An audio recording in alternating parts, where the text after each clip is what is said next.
Wala ka bang dignidad? Stupid. Hindi ba sabi mo hindi mo siya pupuntahan?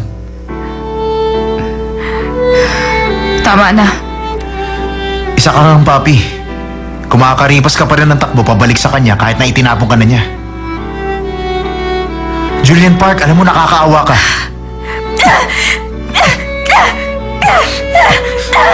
Bakit?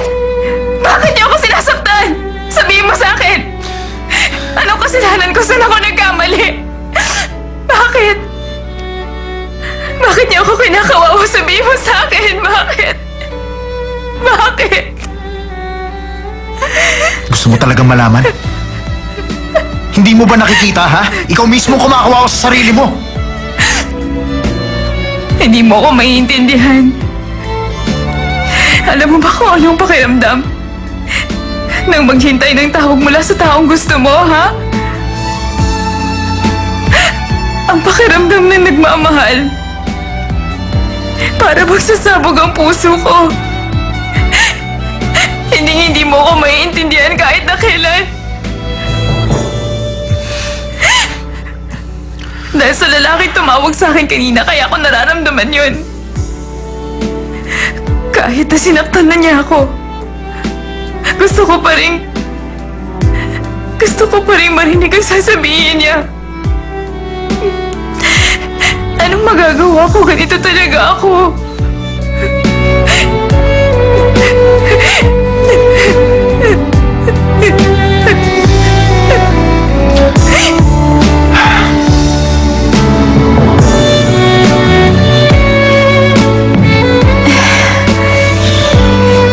Ang sabi sa akin ni Charlie, hindi ko raw binigay sa kanya ng buong sarili ko.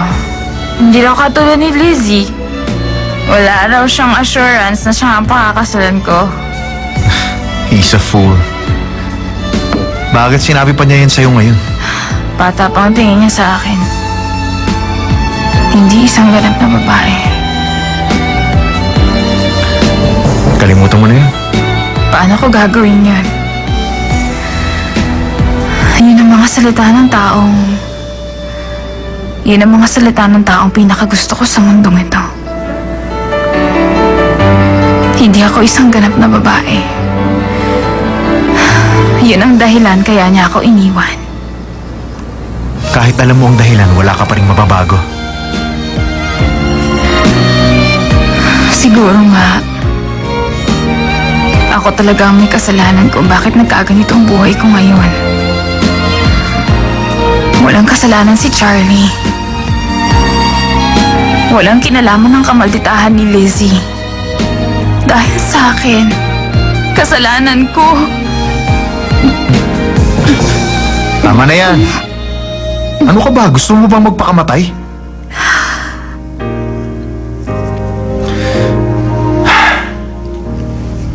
Kung masama ang loob mo, pabaligin mo si Charlie sa'yo. Ipamukha mo sa kanya na isa kang malaking kawalan sa buhay niya. Gino.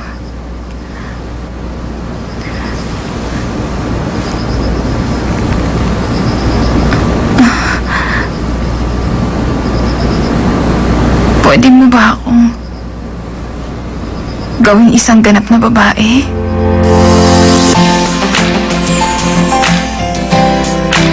Naaalala mo pa bang promise mo sa akin kagabi? Tuparin mo yun. Sa dami ng nainom ko, wala na akong maalala. Kung ganon, pagtrabahuhan mo yun habang nasa bahay kita.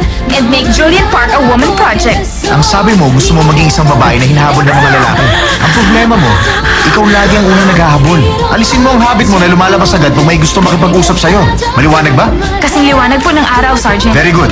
Kahit na may lalaki naghihintay sa'yo, Julian, hindi pwedeng lumabas dyan hanggat hindi natatapos ang isang oras.